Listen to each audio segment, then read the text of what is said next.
कैसे मानसिक शक्ति को हम अर्जित करते हैं, है ना।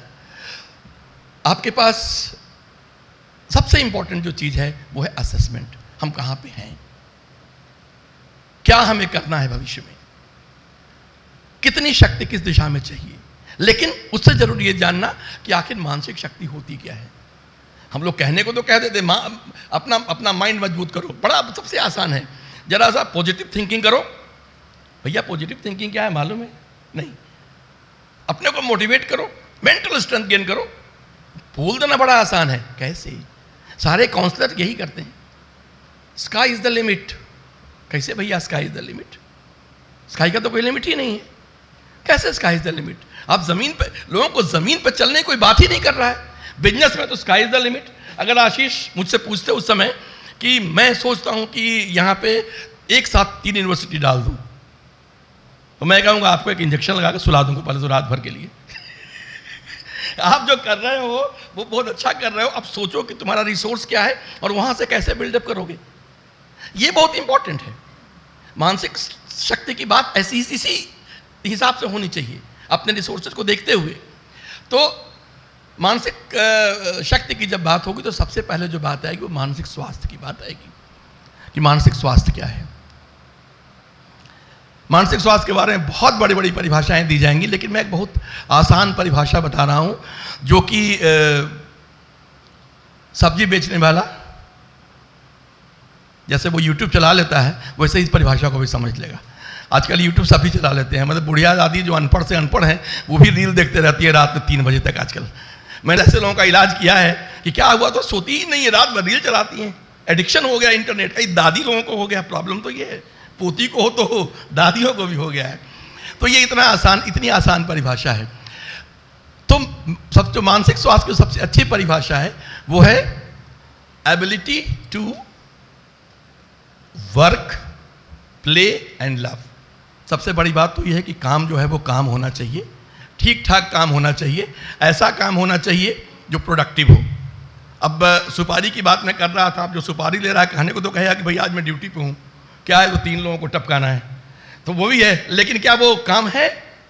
तो सबसे बड़ी बात है कि आपका काम आपके लिए, परिवार के लिए, समाज के लिए प्रोडक्टिव होना चाहिए। मेंटल हेल्थ की शर्तें मैं बता रहा हूं, आप गौर से सुनिएगा। दूसरी बात कि कोई भी आप काम करने जाएंगे आपके सामने चुनौती आएगी, आपके सामने मुश्किलें आएंगी। तो क्या आप चुनौतियों से जूझ सकते हैं? आप मुश्किलों से भिड़ सकते हैं? आपको डिससेटिस्फैक्शंस आएंगे, आपको असंतोष मिलेगा बीच बीच में, आपके फेलियर्स मिलेंगे। तो आपको सोचना पड़ेगा कि आप कर पाएंगे उस तरह से। तो काम में ये सारी चीजें हैं, चुनौतियां, मुश्किलें, चैलेंजेस, फिर जो एडवर्स सिचुएशंस लाइफ के बहुत सारे होते हैं। काम में जो बाधाएं हैं वो अलग हैं, परिवार के भीतर बाधाएं, जीवन के भीतर बाधाएं हैं। तो काम करने आप निकलते हैं तो आपको सबके लिए सोचना है। तो इसलिए एबिलिटी टू वर्क में आपको वो बैलेंस मेंटेन करना है कि 27 रन बनाना है, पिच खराब है, बॉलिंग बहुत तेज हो रही है और तब भी बनाना है, ओवर बचे हैं मात्र अब 3 में 27 बनाना है, बॉलर बहुत अच्छे हैं, पिच बहुत खराब है और आखिरी विकेट पर खेलना है। तो ऐसे में भी रन बनाना है। तो एबिलिटी टू वर्क में इतनी सारी चीज़ें हैं। दूसरी चीज़ प्ले। जब आप प्ले की बात करते हैं तो प्ले का मतलब ये नहीं कि गए और फुटबॉल खेल के आ गए, गए और गिल्ली डंडा खेल के आ गए, नहीं। जब प्ले की बात करते हैं तो प्ले में बहुत सारी चीज़ें शामिल हैं। उसमें शामिल है वो सारा काम जो बचपन से आप करते आए हैं, यानी किट खेलना, यानी फुटबॉल खेलना, यानी गिटार बजाना। अंग्रेजी में गिटार बजाना को भी प्ले ही कहते हैं, है ना। तो ये सारा कुछ जहां से खेल जुड़ा हुआ है वो खेलने की क्षमता। जो खेलते हैं आप तो 2-3 चीजें होती हैं। एक तो होता है उसका फिजिकल कंपोनेंट, आपका शरीर उसमें लगता है। दूसरा आपका मन, आप मानसिक रूप से उसमें सक्रिय होते हैं। और तीसरा, कोई भी खेल अकेले नहीं खेला जाता है, खेल हमेशा किसी के साथ खेला जाता है। वे खेल जो अकेले में खेले जाते हैं दे आर वेरी डेंजरस। अकेले में कौन से खेल खेले जाते हैं? Response from audience. जब आप सामने दीवार पे बॉल मार के प्रैक्टिस कर रहे होते हैं, तब भी सामने दीवार खेल रही होती है। आप समझ रहे हैं ना? आप अकेले नहीं खेल रहे हैं, वो गेंद आपसे बात कर रही है। लेकिन जब इंटरनेट आप गेम आप कर रहे हैं जिसमें आप लगातार उड़ाए जा रहे हैं, ये आप अकेले हैं वहाँ पे और कोई नहीं है। बहुत सारे जो आजकल किलर गेम्स जो आए, मैं नाम नहीं लेना चाहूँगा, बहुत खतरनाक गेम्स आए जिसमें उधर जो बैठा है दुष्ट विलन, वो लोगों को आत्महत्या तक पहुंचा दिया जिसने। तो वो जो गेम है वो अकेले में खेले जाने वाला गेम। कोई भी गेम ऐसा नहीं खेलना है जो अकेले में खेले जाने वाला है। और भी बहुत सारे गेम्स हो सकते हैं। सोच के देखिए कि जीवन में जो आप अकेले में खेलते हैं, षड्यंत्र कई बार लोग अकेले बनाते हैं, वो आपके लिए भी ठीक नहीं है ना? मर्डर का प्लॉट अकेले बनता है बैठ करके, आपके लिए भी ठीक नहीं है। तो कुछ चीज़ें अकेले में की जाने वाली चीज़ें बहुत खतरनाक होती है। तीसरी चीज़ है लव। लव को कैसे डिफाइन किया जाए, कहाँ पे रुका जाए? सबसे बड़ी बात तो ये है कि जब प्रेम की बात करते हैं तो सबसे पहले हम अपने आप से कितना प्रेम करते हैं और कितना प्रेम करना चाहिए अपने आप से, है ना? अपने आप से प्रेम जरूर करना चाहिए, लेकिन उतना ही करना चाहिए जिसमें कि बच्चे के स्कूल न छूट जाए। सपोज कल्पना कीजिए बच्चे को कोई लड़की अपने छोटे भाई को स्कूल पहुंचाने जा रही है। अब वहाँ पे उसका दोस्त भी आता है, तो सोचते कि नहीं नहा वहा करके बाल ठीक करके परफ्यूम लगा के तैयार होकर ही छोड़ने जाए। तो क्या हो गया? ये सेल्फ लव हो गया जो कि गड़बड़ हो गया। उसमें इंपॉर्टेंट है बस तक पहुंचना। ये सेल्फ लव ठीक नहीं है। नार्सिसस की कहानी सुनी है किसी ने? ग्रीक माइथोलॉजी में एक कहानी है नार्सिसस की।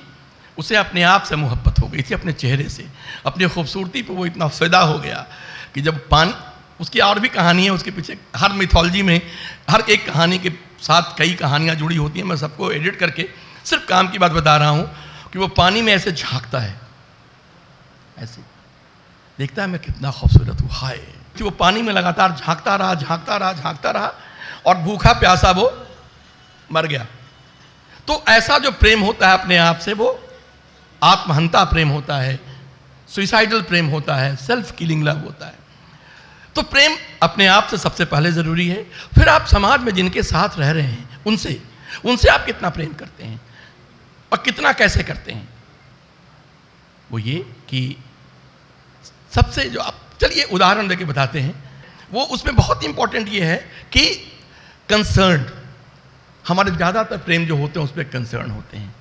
दोस्त, माँ, बाप, भाई, समाज, पड़ोसी, देश, है ना?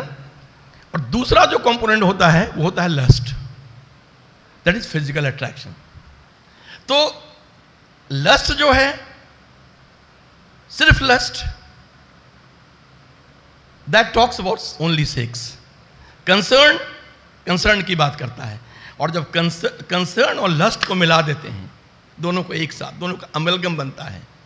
दो पीरियडिक टेबल के दो एलिमेंट्स हैं, दोनों आके मिलते हैं, एक नया कंपाउंड बनाते हैं जो बहुत सुगंध फैलाता है। वो कंपाउंड बहुत मीठा होता है, बहुत कंफर्टिंग होता है, उसको लव कहते हैं, है ना?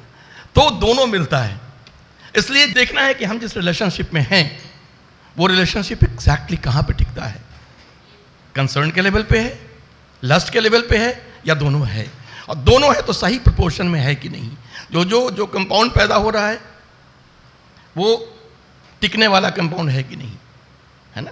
आप शरबत बनाते हैं तो उसमें चीनी डाल के मीठा कर देते हैं, लेकिन खौला देंगे तो गर्म हो जाएगा। बुरा वक्त आएगा तो अलग हो गया, चीनी अलग, पानी अलग निकाल लीजिए फिर से, और फिर कड़ा मिश्री का ढेला भी निकाल सकते हैं उससे, जो खाएंगे तो जीभ कट जाएगी।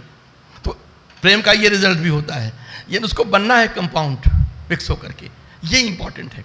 सतर्कता बहुत ज़रूरी है।